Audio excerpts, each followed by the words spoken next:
So Jaganmohan Reddy గారి సంగతి చూసుకున్నట్లయితే పరిస్థితులు ఎలా ఉన్నాయంటే పరిణామాలు కూడా ఆయనకి దెబ్బ మీద దెబ్బ పడుతుందేమో అన్నట్టుగా అనిపిస్తోంది. సో ఏపీ రాజధానికి సంబంధించి అమరావతి అని చెప్పి వినడం, అలాగే నాగార్జున సాగర్కి సంబంధించి అక్కడ ఏదైతే సీన్ క్రియేట్ చేశారో అది మళ్ళీ ఏమి కాదన్నట్టు మళ్ళీ వెనక్కి వెళ్ళిపోవడం. సో ఇదంతా చూస్తుంటే చంద్రబాబు నాయుడు గారు మోదీకి దగ్గరైపోతున్నారా? 7th కూడా ఆయన మళ్ళీ ఢిల్లీ వెళ్ళేటువంటి అవకాశాలు ఉన్నాయి. అంటే దగ్గర అవుతున్నారంటారా మోదీ అండ్ చంద్రబాబు గారు? అసలు ఏమంటారు? ఇక్కడ మనకి మొదటి నుంచి ఉన్న ఒక కొటేషన్ ఏంటి అంటే విమర్శ. ఆంధ్రులు ఆరంభ సూరులు. ఓకే. అంటే ఏదైనా సరే ఒక ఉద్యమం కానీ ఒక వ్యతిరేకత కానీ చాలా అగ్రెసివ్గా బిగిన్ చేస్తారు కదా, దాన్ని లాజికల్ కంక్లూషన్కి తీసుకెళ్లే అంతటి పోరాట పటిమ చూపించరు. తాటాకు మంట లాంటి ఉద్యమాలు చేస్తారు. ఇట్లాంటి రకరకాల ఆరోపణలు ఉన్నాయి ఆంధ్రుల మీద. నా పర్సెప్షన్ అయితే ఆంధ్రులు అల్ప సంతోషులు, కుడివిస్తే పండగ. ఓకే. ఇవాళ చిన్న చిన్న శుభవార్తలు వినగానే వాటిని చాలా పెద్దగా ఊహించేసుకొని కేంద్ర ప్రభుత్వం ఏదో జగన్మోహన్ రెడ్డి గారికి వ్యతిరేకంగా ఆంధ్రుల ప్రయోజనాల పరిరక్షణ కోసం చాలా అంటే రాష్ట్ర విశాల ప్రయోజనాల దృష్ట్యా చాలా అద్భుతమైన నిర్ణయాలు తీసుకుంటుంది. ఇక జగన్మోహన్ రెడ్డి గారికి వ్యతిరేకంగా కేంద్ర ప్రభుత్వం వ్యవహరిస్తుంది కాబట్టి తెలుగుదేశం పార్టీ కేంద్రంలో అధికారంలో ఉన్న భారతీయ జనతా పార్టీ మధ్య ఒక అద్భుతమైన సయోధ్య దిశగా అడుగులు పడబోతున్నాయి అని చెప్పని మనం చిన్న చిన్న ఇష్యూస్కే చాలా పెద్ద పెద్దగా ఆపాదించేసుకొని మనం ఆనందం పొందుతూ ఉంటాం. కానీ కేంద్ర ప్రభుత్వం వ్యవహార శైలి 100కి 100 ఆ స్థాయిలో వారి స్పందన తెలియజేయాల్సిన సందర్భాల్లో తెలియచేయటం లేదనేది వాస్తవం. ఇక్కడ మీరు 2 అంశాల గురించి ప్రస్తావిస్తూ ఉన్నారు. అమరావతి రాజధాని గురించి రాజ్యసభలో నిన్న ఒక ప్రశ్నోత్తరాల సందర్భంగా ఇచ్చిన ఒక సమాధానం గురించి. అది అధికారిక సమాచారం, దాంట్లో విభేదించడానికి ఎక్కడా ఆస్కారం లేదు. కేంద్ర ప్రభుత్వం 100కి 100 గతంలో కూడా చాలా సందర్భాల్లో తేడతలం చేయడం జరిగింది. కానీ జగన్మోహన్ రెడ్డి గారు దాన్ని అంటే ఆమోదించడానికి సిద్ధంగా లేరు. ఒక రకంగా అయితే జగన్మోహన్ రెడ్డి గారు కూడా అధికారికంగా 3 రాజధానుల బిల్లుని మేము ఉపసంహరించుకున్నాం అని చెప్పని గౌరవ హైకోర్టుకి తెలియజేయడం జరిగింది. మళ్ళీ తిరిగి ఇప్పటిదాకా 3 రాజధానుల ప్రస్తావన అధికారికంగా తీసుకురాల. కానీ ఆయన దొడ్డిదారం చేస్తున్న ప్రయత్నాలు ఏంటి అంటే అధికారికంగా అమరావతి మాత్రమే రాజధాని అని చెప్పని చట్టబద్ధంగా ఇప్పటికీ చలామణి అవుతున్నా కూడా ప్రభుత్వ ధనాన్ని దుర్వినియోగం చేసి ఎన్నికలకు ముందు ప్రజల్లో ప్రాంతీయ విద్వేషాలు రగిల్చడం కోసం, ప్రజల్ని ఎమోషనల్గా ఎక్స్ప్లాయిట్ చేసుకోవడం కోసం ఆయన ఇప్పుడు విశాఖపట్నం ఒక క్యాంప్ ఆఫీస్ అని చెప్పని ఒక కొత్త డ్రామాకు తెరదీశారు. మరి ఈ అంశంలో కేంద్ర ప్రభుత్వం ఏమని స్పందిస్తుంది? ఆయన తాత్కాలికంగా నివాసం ఉండటం కోసం పర్యావరణ అనుమతులు ఉల్లంఘించి కేంద్ర ప్రభుత్వ కమిటీయే గౌరవ హైకోర్టుకి నివేదిక ఇవ్వడం జరిగింది. ఋషికొండ మీద పర్యావరణ అనుమతులు ఉల్లంఘన జరిగింది, తీసుకున్న అనుమతి కన్నా అదనంగా కట్టుబడి జరిగింది అని చెప్పని. మరి ఈ సందర్భంగా మరి ఎటువంటి వైఖరి కేంద్ర ప్రభుత్వం అంటే గౌరవ హైకోర్టుకి ఆ కమిటీ నివేదిక ఇచ్చిన తర్వాత 430 కోట్ల పైగా ప్రజాధనాన్ని వెచ్చించి ఆయన క్యాంప్ ఆఫీస్ నిర్మాణం కోసం అక్కడ టూరిజం ప్రాజెక్టు పేరిట అనుమతులు తీసుకొని సీఎం క్యాంప్ ఆఫీస్కి అన్ని 100 కోట్లు ఖర్చు పెట్టారు అని అంటే కేంద్ర ప్రభుత్వానికి బాధ్యత లేదా? ఇవాళ ఎన్విరాన్మెంట్ ప్రొటెక్షన్ అనేది సెంట్రల్ పూల్లో ఉంది కదా, ఎందుకని కేంద్ర ప్రభుత్వం అంత ఉదాసీనంగా ఊరుకుంది? ఇవాళ గౌరవ హైకోర్టు దృష్టికి వివిధ ప్రజా సంఘాలు, వివిధ పార్టీల నాయకులు గౌరవ హైకోర్టులో పిటిషన్ ఫైల్ చేశారు. కానీ కేంద్ర ప్రభుత్వం ఆ స్థాయి ఉల్లంఘన జరుగుతుంటే ముందే కట్టడి చేసే వ్యవహారాలు ఎందుకు చేయాలి? నేషనల్ గ్రీన్ ట్రిబ్యునల్ ఇటువంటి విషయాల్లో ఇంటర్వ్యూని అవ్వాలి కదా. గతంలో ఢిల్లీలో ట్విన్ టవర్స్ను కూల్చేశారు గౌరవ సుప్రీంకోర్టు ఆదేశాలతో నోయిడాలో. వాస్తవంగా అయితే జగన్మోహన్ రెడ్డి గారు నదీ గర్భంలో నిర్మాణం జరిగింది అని చెప్పని ప్రజావేదికను కూల్చేశారు. మరి ఇది కూడా పర్యావరణ ఉల్లంఘనే కదా. మరి సిఆర్జెడ్ నిబంధనల్ని మీరు ఇక్కడ నిర్మాణం జరిగింది కదా, ఎందుకని ఈ విషయంలో చర్యలు తీసుకు కేంద్ర ప్రభుత్వం అడుగులేటలా? ఇవాళ నాగార్జున సాగర్ డ్యాము అంశంలో జగన్మోహన్ రెడ్డి గారు చట్టబద్ధ నేరానికి పాల్పడ్డారు, చట్ట ఉల్లంఘనకు పాల్పడ్డారు ఆయన. 100% ఆక్రమణకి పాల్పడ్డారు ఆయన. అర్ధరాత్రి పూట రిజర్వాయర్ భద్రతని తిలోదకాలిచ్చి అక్కడ కావిలి కాస్తున్న భద్రతా సిబ్బంది మీద దాడి చేసి ఒక నేరానికి పాల్పడ్డారు పోలీసుల మాటున. అసలు కేసులు ఎందుకు నమోదు చేయలే? అసలు ఆ నిర్ణయం తీసుకున్నది ఎవరు, అమలుపరిచింది ఎవరు, ఆ దిశగా విచారణ ఎందుకు జరపట్లా? పైగా ఏ సందర్భంలో? కొద్ది గంటల్లో తెలంగాణలో ఎన్నికలు జరగబోతున్నాయి. ఎన్నికలకు ముందు ప్రజల్లో ఎమోషన్స్ పెంచడం కోసం, భావోద్వేగాలు పెంచడం కోసం, ఎన్నికల్లో పోలరైజేషన్ కోసం, ఎన్నికల ప్రచారం ముగిసిపోయిన తర్వాత ఇటువంటి చర్యకు పాల్పడితే, ఉద్రిక్తతలను ప్రేరేపించితే ఎలక్షన్ కమిషన్ కేసు ఎందుకు నమోదు చేయలే? ఇవన్నీ ప్రజల పరిగణలోకి తీసుకోవటంలా. అమరావతి గురించి రాజ్యసభలో అనుకూలమైన ఒక ప్రస్తావన తెచ్చారు.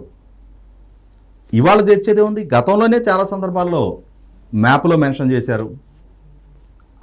పార్లమెంట్ వేదిక చాలా సందర్భాల్లో అమరావతి రాజధాని అని చెప్పని స్పష్టం చేశారు.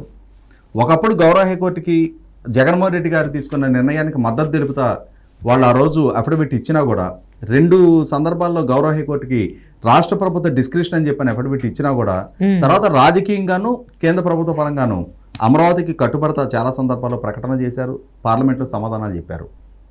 అయినా సరే రాష్ట్ర ప్రభుత్వం అమరావతి రాజధాని నిర్మాణం చేయకపోతుంటే, విభజన చట్టం ద్వారా ఏర్పడ్డ రాజధాని, ప్రధానమంత్రి నరేంద్ర మోడీ గారు స్వయంగా శంకుస్థాపన చేసిన రాజధాని, దశాబ్ద కాలంగా ఇంకొక 4 నెలలు గడిస్తే విభజన చట్టం అంటే state formation day, appointed day అంటారు, జూన్ 2వ తారీఖు.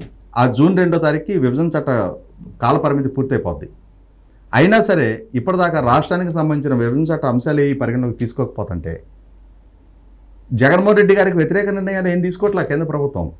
జగన్మోహన్ రెడ్డి గారికి ఆయన అప్పులకి ఆయన మళ్ళీ ఇప్పుడు కూడా FRBM పరిధి దాటి 3,000 కోట్ల అదనపు అప్పుకి అనుమతి కోరుతూ అనుమతి ఇచ్చేసింది కేంద్ర ప్రభుత్వం. రిజర్వ్ బ్యాంక్ ఇండెంట్ పెట్టారు అని అంటే కేంద్ర ప్రభుత్వ ఆర్థిక శాఖ అనుమతి ఇస్తేనే సాధ్యం. అది ఎందుకు ఇస్తున్నారు? FRBM పరిధి దాటి అన్ని వేల కోట్లు అప్పులు ఆయన చేస్తుంటే మిగిలిన రాష్ట్రాలకు ఇవ్వకుండా, రాష్ట్రాన్ని అప్పులు కుప్పగా మారుస్తుంటే కేంద్ర ప్రభుత్వం ఎందుకు సహకరిస్తుంది?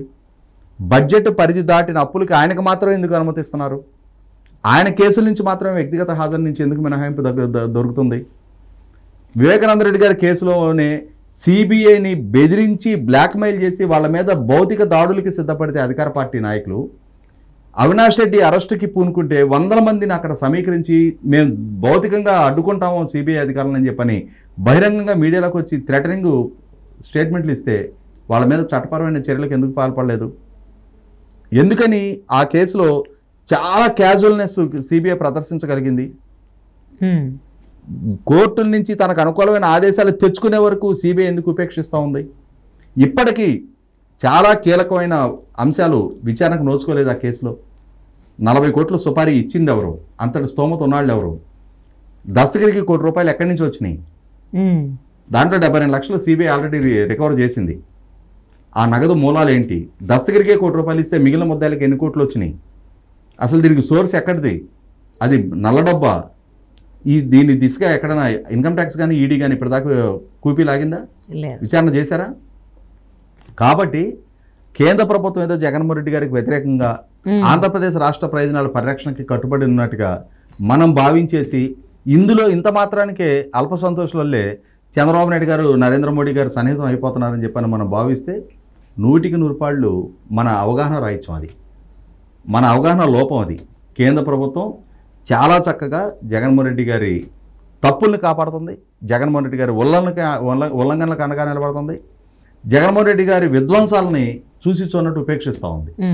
జీవో నెంబర్ 1 అని ఒకటి తీసుకొచ్చి ప్రతిపక్షాలను కట్టడి చేసే కార్యక్రమాలకు పూనుకుంటే, నిందాపూర్వకమైన వ్యాఖ్యలు చేస్తుంటే, వ్యక్తిత్వ హననానికి పాల్పడుతుంటే, ఇవాళ రాష్ట్రాన్ని అధోగతి పాలు చేస్తూ ఉంటే, రాజధాని నిర్మాణానికి పూనుకోపోతుంటే, పారిశ్రామికవేత్తలను రాష్ట్రం నుంచి బయటికి తరిమేస్తూ ఉంటే, ఇవాళ మహిళల గౌరవానికి భంగం కలిగే నేరాల్లో దేశంలోనే మొదటి స్థానంలో ఆంధ్రప్రదేశ్ నిలబడింది అని అంటే, ఇన్ని తప్పులకు పాల్పడుతుంటే కేంద్ర ప్రభుత్వం ఏ స్థాయిలో కూడా జగన్మోహన్ రెడ్డి గారిని కట్టడి చేసే ప్రయత్నం చేయాల.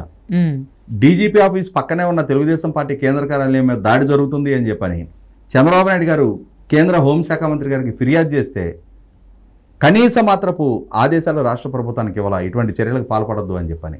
ప్రజాస్వామ్యంలో ఒక అంటే రాష్ట్రాన్ని పరిపాలించి ప్రస్తుతం ప్రధాన ప్రతిపక్షంగా ఉన్న పార్టీ కేంద్ర కార్యాలయం మీద భౌతిక దాడులకు దిగుతూ ఉంటే రాష్ట్ర ప్రభుత్వమే ఉద్దేశపూర్వకంగా అటువంటి దాడులను ప్రోత్సహిస్తుంటే ప్రేరేపిస్తుంటే కట్టడి చేయాల్సిన బాధ్యత ప్రభుత్వానికి లేదా? కేంద్ర ప్రభుత్వ బాధ్యత కదా అది? ఓ పక్క ఆజాదీకి అమృత మహోత్సవం అని చెప్పని చెప్పుకునేటప్పుడు అన్ని రాజకీయ పక్షాలకి లెవెల్ ప్లేయింగ్ ఫీల్డ్ ఉండాల్సిన దగ్గర ప్రభుత్వం అధికారికంగా వ్యవస్థను విధ్వంసం చేస్తూ ఉంటే మీ పార్టీ వాళ్ళ పార్టీ రాష్ట్ర శాఖ అధ్యక్షురాలే స్వయంగా ఎన్ని లక్షల కోట్ల అప్పులు ఉన్నాయి అని చెప్పని కేంద్ర ఆర్థిక శాఖ మంత్రికి ఫిర్యాదు చేస్తే ఆమె ఇచ్చిన సమాచారాన్ని చెత్తపుట్టలో పడేసి ఎఫ్ఆర్బిఎం పరిధికి లోబడే అప్పులు ఉన్నాయని చెప్పని తప్పుడు సమాచారాన్ని కేంద్ర ఆర్థిక శాఖ మంత్రి పార్లమెంట్కి ఇచ్చిన రోజే జగన్మోహన్ రెడ్డి గారికి కేంద్ర ప్రభుత్వానికి ఉన్న అన్యోన్యత అవినాభావ సంబంధం తేలిపోతూ ఉంది.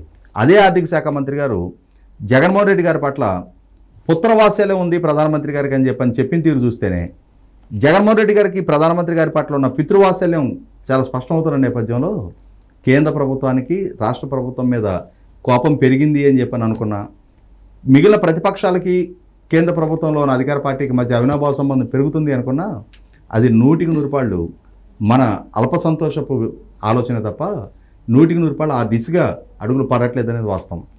ఈ రోజుకి జగన్మోహన్ రెడ్డి గారిని అన్ని సందర్భాల్లో అన్ని తప్పుల్లో కాపాడుతూ ఉంది, అండగా నిలుస్తూ ఉంది. కేంద్రంలో అధికారంలో ఉన్న భారతీయ జనతా పార్టీ నాయకత్వం, నరేంద్ర మోడీ గారి నాయకత్వం ఇప్పటికీ కూడా వ్యవస్థలని ఆయనకి అండదండలు అంటే వ్యవస్థల విధ్వంసం జరుగుతున్నా ఇవాళ ప్రతిపక్ష నాయకుల్ని తప్పుడు కేసులు నమోదు చేసి అన్యాయంగా జైలు పాలు చేస్తున్నా కట్టడి చేసే ప్రయత్నం కనీసం మాత్రపు చర్యలకి కేంద్ర ప్రభుత్వం వైపు నుంచి చొరవే చూపట్లేదు అని అంటే 100% కేంద్ర ప్రభుత్వ ఆదేశాలతోటి ఆశీస్సులతోటే జగన్మోహన్ రెడ్డి గారు ఈ స్థాయి ఉల్లంఘనకు పాల్పడగలుగుతున్నారు అనేది అర్థమవుతుంది. ఇటువంటి సందర్భంలో చంద్రబాబు నాయుడు గారి ఢిల్లీ పర్యటన, ఆయన ఆంధ్రప్రదేశ్ రాష్ట్రంలో ఇప్పటికీ ఎలక్షన్ కమిషను ఇక్కడ అంటే ఎలక్షన్ కమిషన్ ఆదేశాలను కూడా రాష్ట్ర ప్రభుత్వ యంత్రాంగం కన్సిడర్ చేయకుండా ఇప్పటికీ దొంగ ఓట్ల నమోదు, యోగ్యుల ఓట్ల తొలగింపు కార్యక్రమాలు అమలు జరుగుతున్న నేపథ్యంలో వాటి మీద ఫిర్యాదు చేయడానికి వెళ్తున్నారు. అంతేగాని నరేంద్ర మోడీ గారిని ప్రసన్నం చేసుకోవడానికో ప్రసన్నం చేసుకోవాల్సిన పరిస్థితి ప్రసన్నం చేసుకున్నా కూడా ఆంధ్రప్రదేశ్ రాష్ట్రంలో తెలుగుదేశం పార్టీకి వనగూరే అదనం ప్రయోజనమూ లేదు. ఈ వాస్తవాలన్నీ కళ్ళ ముందు ఉన్నాయి కాబట్టి ఈ జగన్మోహన్ రెడ్డి గారికి వ్యతిరేకంగా కేంద్ర ప్రభుత్వం ఏదో వ్యవహరిస్తుందని ఆశించిన తెలుగుదేశం పార్టీకి ఏదో అదనపు బలం చేకూర్చే దిశగా కేంద్ర ప్రభుత్వం అడుగులేస్తుందని ఆశించినా అది 100% మన అవగాహన రాహిత్యం కిందగానే పరిగణించాలి.